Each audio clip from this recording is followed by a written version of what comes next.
SBN inter college से मैं नीता मिश्रा कक्षा 12 के विद्यार्थियों को हिंदी विषय के कथा साहित्य की कहानी पंचलाइट पढ़ा रही हूँ।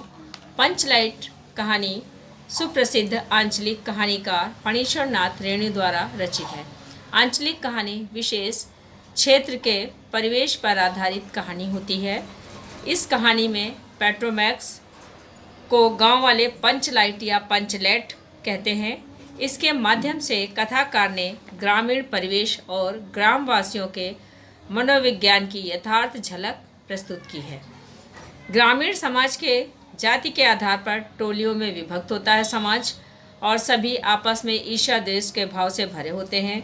गांव का परिवेश ही ऐसा होता है जहां पर कोई ना कोई समस्या हमेशा खड़ी होती है। इन्हीं समस्याओं को लेकर के कहानीकार ने कहानी लिखी है पंचलाइट। पंचलाइट कहानी में क्या है, पिछले 15 महीनों से दंड के जुर्माने के पैसे जमा करके महतो टोली के पंचों ने पेट्रोमैक्स खरीदा। इस बार रामनवमी के मेले में गांव में सब मिलकर 8 पंचायत हैं। सब मिलाकर 8 पंचायत हैं, यानी जब दंड लगाया जाता सब समाज होता था, गांव में पंचायत होती थी। पंचायत में दंड लगता था किसी के ऊपर, तो वो आर्थिक दंड लिया जाता, तो वो सारा इकट्ठा किया और 15 महीने तक इकट्ठा करने के बाद महतो एक टोली है, उसने एक पेट्रोमैक्स खरीदा। और कहाँ से खरीदा? इस पेट्रोमैक्स को रामनवमी के मेले से खरीदा। कुल गांव में जितनी पंचायतें हैं, कुल मिला के 8 पंचायतें हैं। हर जाति के अनुसार वहाँ पर पंचायतें हैं।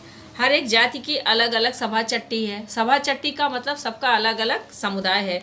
सभी पंचायतों में दरी, जाजिम जाजिम कहते हैं कालीन को, सतरंजी और पेट्रोमैक्स है। पेट्रोमैक्स जिसे गांव में पंचलाइट कहते हैं। पंचलाइट खरीदने के बाद पंचों ने मेले में ही तय किया 10 रुपये जो बच गए हैं इससे पूजा की सामग्री खरीद ली जाए। जब वो खरीदने गए तो उसमें पैसे कुछ बच गए थे, तो कहा पूजा की सामग्री खरीद ली जाए और बिना नेम टेम के कल कब्जे वाली चीज़ का पुण्याह नहीं करना चाहिए। नेम टेम मतलब नियम पूर्वक जो सामान खरीदा गया है उसे व्यर्थ को बर्बाद नहीं करना चाहिए, पुण्य के काम में ही लगा देना चाहिए। जब जिस काम के लिए पैसा लेके निकले उसको उसी में खर्च कर देना चाहिए, ऐसी धारणा उनकी थी। अंग्रेज बहादुर के राज में भी पुल बनाने जैसी के पहले बलि दी जाती थी। ये बात उन्होंने इसलिए कही क्योंकि जब पुल बनता था उस जमाने में कभी, तो वहाँ बलि दी जाती थी और कहते हैं बलि न देने पर पुल गिर जाता था।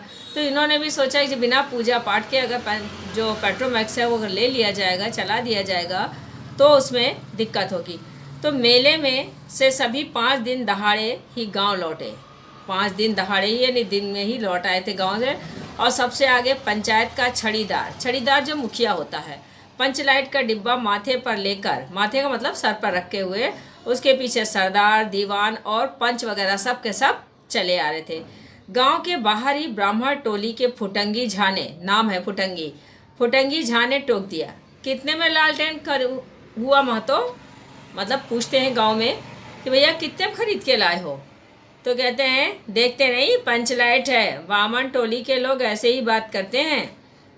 तो कहते हैं ये पंचलाइट है, ये लालटेन नहीं है। वो ये बताते हैं अपने घर की डिबरी को भी बिजली बत्ती कहेंगे और दूसरों को पंचलाइट को लालटेन कहेंगे। ये ईर्ष्या भाव प्रकट करता है, यानी अपनी चीज़ को बहुत छोटा समझ बता रहा है वो, तो उसमें अपना क्रोध प्रकट करते हैं।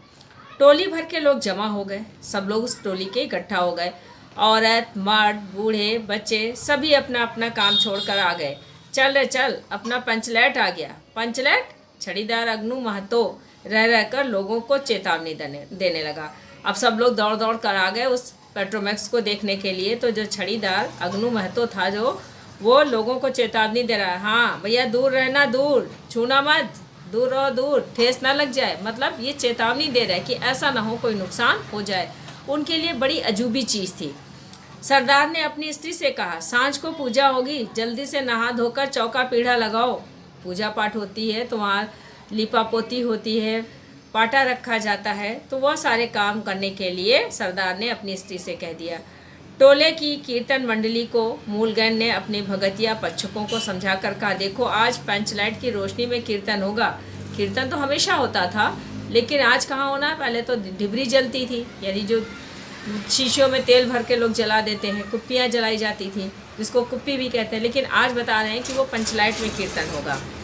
तो कहते आज यदि आखिर धरने में डेढ़ बेड़ हुआ तो दूसरे दिन से एकदम बाइकाट मतलब बाइकाट हो जाएगा। अगर तुमने आज कोई गलती कर दी, देर सवेर कर दी, सही से काम नहीं किया, तो दोबारा तुमको नहीं बुलाएंगे, तुम्हारा बाइकाट कर देंगे। औरतों की मंडली में गुलरी काकी गोसाई का गीत गुनगुनाने लगी। गुलरी काकी गोसाई का गीत गुनगुनाने लगी और छोटे बच्चे ने बड़े उत्साह के मारे बेवजह शोरगुल मचाना शुरू कर दिया। भाई उन्होंने कुछ देखा ही नहीं था तो उन्हें बड़ा अजूबा लग रहा था, तो बड़ी प्रसन्नता प्रकट कर रहे थे। सूरज डूबने के 1 घंटा पहले ही टोल भर के लोग सरदार के दरवाजे पर आकर खड़े हो गए। पंचलैट ऐसा करके बोलने लगे देखने के लिए। पंचलैट के सिवा और कोई गप नहीं, कोई बात नहीं हो रही थी। पंचलैट के अलावा कोई दूसरी बात नहीं। सरदार ने गुड़गुड़ी पीते हुए कहा, दुकानदार ने पहले सुनाया पूरे 5 कौड़ी 5 रुपया, 5 कौड़ी 5 रुपया। यानी कौड़ी उस समय चलती है, कौड़ी का अनुमान मुझे भी नहीं, मैं नहीं बता पाऊँगी। तो कौड़ी 5 रुपया बताया उसने। दुकानदार से उन्होंने कहा, क्या कहता है सरदार? मैंने कहा, दुकानदार साहब ये मत समझिए कि हम लोग एकदम देहाती हैं, मतलब अपना वो बता रहे हैं कि हम देहाती नहीं, हमको ठगो नहीं, ऐसा उन्होंने बताया। बहुत पंचलैट देखा है। इसके बाद दुकानदार मेरा मुंह देखने लगा, बोला, लगता है आप जाति के सरदार हैं। ठीक है, आप सरदार होकर खुद पंचलैट खरीदने आए तो जाइए, पूरे 5 कौड़ी में आपको दे रहे हैं। यानी जो मामला तय हुआ 5 कौड़ी में खरीदा गया। दीवान ने कहा, अलबत्ता चेहरा परखने वाला दुकानदार है। अलबत्ता यानी वास्तव में चेहरा परखने वाला दुकानदार। पंचलैट का बक्सा दुकान का नौकर देना नहीं चाहता था। मैंने कहा, देखिए दुकानदार साहब, बिना बक्सा पंचलैट कैसे ले जाएंगे? दुकानदार ने नौकर को डांटते हुआ, क्यों रे, दीवान जी की आंखें के आगे धुरखेल करता है? दे दो बक्सा। धुरखेल का मतलब होगा धोखाधड़ी। बक्सा दे दो। टोले के लोगों ने अपने सरदार और दीवान को श्रद्धा भरी निगाहों से देखा। छड़ीदार ने औरतों की मंडली में सुनाया। रास्ते में सन्न सन्न बोलता था पंचलैट, सन्न सन्न बोलता था, यानी उसके अंदर वो हिल रहा था, तो हिलने से आवाज़ें आ रही थी। तो बताया कि इस तरीके से हम लोग पंचलैट को खरीद के लाए हैं। औरतों के समूह को ये बात उसने बताई। लेकिन ऐन मौके पर लेकिन लग गया। ऐन मौके पर लेकिन लग गया मतलब अब क्या हो गया? कुछ हो गया। रुदल साहब बनिए की दुकान से 3 बोतल किरासन तेल लाया और सवाल पैदा हुआ, पंचलैट जलाएगा कौन? अब ये बात तो बड़ी समस्या हो गई वहाँ पर कि पंचलैट को जलाना किसी को आता ही नहीं था। ये लेकिन लग गया। ये बात पहले किसी के दिमाग में आई नहीं थी। पंचलैट खरीदने के पहले किसी ने ना सोचा, खरीदने के बाद भी नहीं। अब पूजा की सामग्री चौकी पर सजी हुई है। कीर्तनिया लोग खोज ढोल करताल खोल कर बैठे हैं, यानी पूरी तैयारी हो गई कीर्तन की, और पंचलैट पड़ा हुआ है। गांव वालों ने आज तक ऐसी कोई चीज़ नहीं खरीदी जिसमें जलाने बुझाने का झंझट हो। कहावत है ना भाई रे, गाय लूँ तो दूहे कौन, यानी जो काम आता नहीं है उस काम को करेगा कौन। ये बड़ा लो मज़ा। अब इस कल कब्जे वाली चीज़ को कौन वाले मतलब जलाए। अब कल इसमें मशीनरी, कल कब्जे का मतलब मशीनरी, ऐसी इसको कौन जलाएगा। ये बात पूरे गांव में फैल गई। पूरे गांव में पंचलैट जलाने वाला कोई था ही नहीं। हर एक पंचायत में पंचलैट है, उसके जलाने वाले जानकार हैं। जिसके ग्रुप में पंचलैट है यानी पेट्रोमैक्स है, वो उस ग्रुप में लोग जलाना जानते हैं, पर इनके में तो थी ही नहीं। तो महतो टोली में कोई भी पंचलैट को जलाना नहीं जानता था। तो ये हुआ कि अब इसको जलाएगा कौन। दूसरी पंचायत के लोग अगर आते हैं इसको जलाने के लिए तो ये अच्छी बात नहीं है, ये हमारे लिए बहुत छोटी बात हो जाएगी। तो कहते हैं, तुम लोगों का पंचलैट पहली बार दूसरों के हाथ से, ना, पंचायत की इज्जत का सवाल है, दूसरे के हाथ से नहीं जलवाएंगे क्योंकि हमारी इज्जत चली जाएगी। दूसरे टोलों को लोगों से मत कहिए। चारों ओर उदासी छा गई। अब निराशा होने लगी कि समय हो रहा है और पंचलैट जल ही नहीं पा रहा है।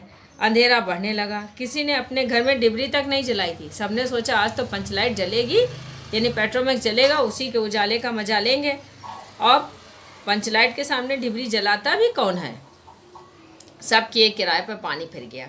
जितना सोचा था कुछ नहीं हो पाया।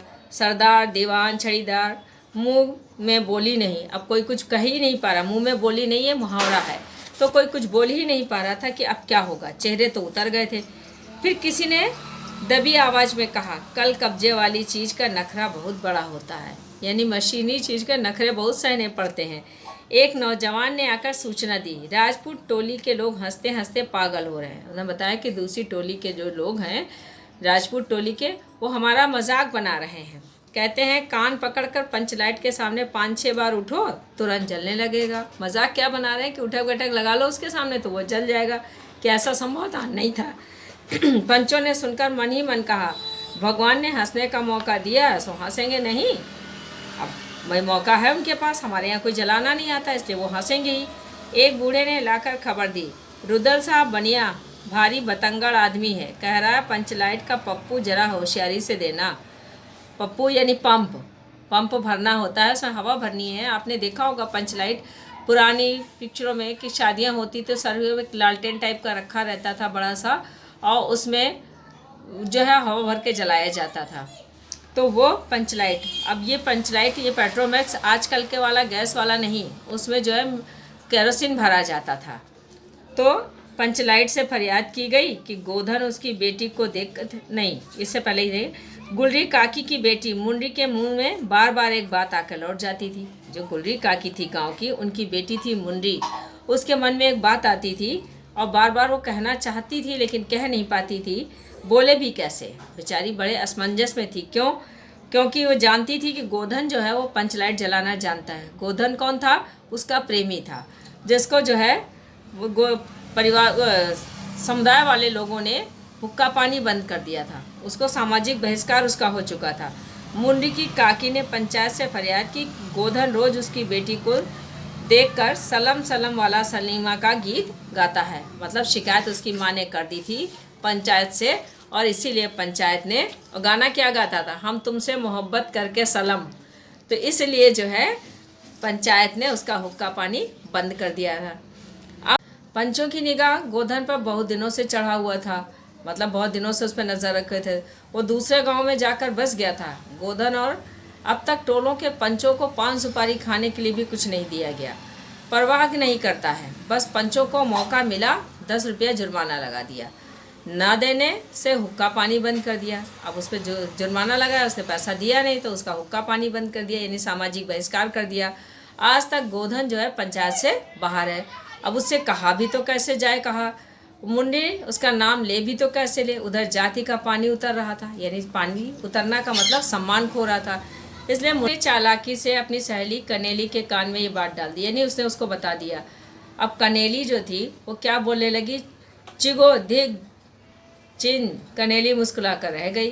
गोधन तो बंद है, यानी गोधन का तो सामाजिक बहिष्कार हो चुका है। मुंडी बोली, तू कह तो सरदार से, गोधन जानता है पंचलाइट बालना। कनेली ने समुदाय को बताया। कौन? गोधन जानता है बालना? उनको आश्चर्य हुआ, लेकिन सरदार ने दीवान की ओर देखा। दीवान ने पंचों के, सब आपस में एक दूसरे को देख करके अब ये एक दूसरे की सहमति जानना चाह रहे थे। पंचों ने एक मत होकर कहा, हुक्का पानी बंद कर दिया है। सलीमा का गीत गाकर आँख का इशारा मारने वाले गोधन से गांव भर के लोग नाराज थे, यानी जो उसने हरकत की थी उससे सब लोग नाराज थे। सरदार ने कहा, जाति की बंदिश क्या, जब जाति की इज्जत ही पानी में बही जा रही है। क्यों जी दीवान? दीवान ने कहा, ठीक है। पंचों ने भी एक स्वर में कहा, यानी सबने सहमति दे दी। ठीक है, गोधन को खोल दिया जाए, यानी उसका जो सोशल बाइकाट किया गया है उसको ख़त्म कर दिया जाए, उसे समाज में स्वीकार कर लिया जाए। सरदार ने छड़ीदार को भेजा। छड़ीदार वापस आकर बोला, गोधन आने को राजी नहीं हो रहा। अब उसको बुलाने के लिए भेजा, वो आया नहीं। कहता है, पंचों की क्या पड़ती थी, मतलब उनका क्या विश्वास करें हम। कल कोई कब्जा बिगड़ गया तो मुझे ही दंड का जुर्माना भरना पड़ जाए, यानी कुछ अगर हो गया, ऊंच नीच हो गई उसमें, तो हमसे वो दंड लेंगे और हम कहाँ से देंगे, तो इसलिए हम तो भैया नहीं जाएंगे। छड़ीदार ने रोनी सूरत बना करके कहा, किसी तरह गोधन को राजी करवाइए, नहीं तो कल से गांव में मुंह दिखाना मुश्किल हो जाएगा। फिर छड़ीदार ने कहा। गुलरी बोली, जरा मैं देखूं कह के। गुलरी ने जब कहा तो गुलरी काकी उठकर गोधन के झोपड़े की ओर गई और गोधन को मना के ले आई। सभी के चेहरे पर नई आशा की रोशनी चमकी, क्योंकि गोधन आ चुका था पंचलाइट जलाने के लिए। गोधन चुपचाप पंचलाइट में तेल भरने लगा। सरदार की स्त्री ने पूजा की सामग्री के पास चक्कर काटती हुई बिल्ली को भगाया। कीर्तन मंडली का मूलगन मूर्छल के बालों को संवारने लगा। जो मुखिया था मंडली का, वो अपनी मूछें संवारने लगा। गोधन ने पूछा, स्प्रिट कहाँ है? बिना स्प्रिट के कैसे जलेगा? लो मजा। अब ये दूसरा बखेड़ा खड़ा हो गया, यानी एक समस्या निपटी तो दूसरी समस्या आ गई। सभी ने मन ही मन सरदार, दीवान और पंचों की बुद्धि पर अविश्वास प्रकट किया कि मतलब इन्हें कुछ आता ही नहीं, ऐसा नजरों नजरों में कहा, मन ही मन में। बिना बूझे समझे काम करते हैं ये लोग। उपस्थित जन समूह में फिर मायूसी छा गई, सब उदास होने लगे। लेकिन गोधन बड़ा होशियार लड़का है, बिना स्पिरिट के ही पंचलाइट जलाएगा। थोड़ी गरी का तेल ला दो। मुंडी दौड़ कर गई और एक मलसी गरी का तेल ले आई, मतलब एक कटोरी में गरी का तेल ले आई। गोधन पंचलाइट में पंप देने लगा। पंचलाइट की रोशनी थैली में धीरे धीरे रोशनी आने लगी। गोधन कभी मुंह से फूंकता, कभी पंचलाइट को चाबी घुमाता। थोड़ी देर बाद पंचलाइट में सनसनाहट की आवाज़ निकलने लगी। रोशनी बढ़ती गई, लोगों के दिलों का मैल दूर हो गया।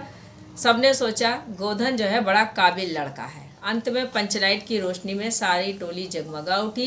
कीर्तनिया लोग एक स्वर में कीर्तन करने लगे, महावीर स्वामी की जय होने लगी और पंचलाइट की रोशनी में सभी के मुस्कुराते हुए चेहरे साफ दिखाई देने लगे। गोधन ने सबका दिल जीत लिया। मुंडी ने बड़ी हसरत भरी नज़रों से किसको देखा? गोधन को। फिर उनकी आंखें चार हुई, यानी दोनों ने एक दूसरे को देखा और आंखों आंखों में कुछ बातें कह डाली। कहा सुना माफ़ करना, मेरा क्या कसूर, ऐसा उन्होंने आपस में एक दूसरे से आंखों आंखों में कहा। सरदार ने गोधन को बहुत प्यार से बुलाकर कहा, तुमने जाति की इज्जत रखी है, तुम्हारा 7 खून माफ। खूब गाओ सलीमा गाना। गुल्ली काकी बोली गोधन से, आज रात मेरे घर आना गोधन, खाना पे। गोधन ने एक बार मुंडी काकी की ओर देखा और मुंडी की पलकें झुक गई थी, यानी सबने उसको स्वीकार कर लिया। कीर्तनियों ने कीर्तन समाप्त किया, जयकारे के ध्वनि लगाई गई और पंचलाइट के प्रकाश में सारी चीज़ें स्पष्ट दिखाई देने लगी। ये है आपकी कहानी, जिसको आपका सारांश लिखना है। उसके बाद सारांश के बाद आपको इसमें पात्र चित्रण आ जाता है, सही चित्रण आ जाता है। इसका मुख्य पात्र, पुरुष पात्र जो है वो गोधन है। गोधन के चरित्र की कौन कौन सी विशेषताएं हैं, ये हम आपको अगले उसमें बता देंगे, वो आप लिख लीजिएगा। केवल आप सारांश अपनी कॉपी में लिखेंगे।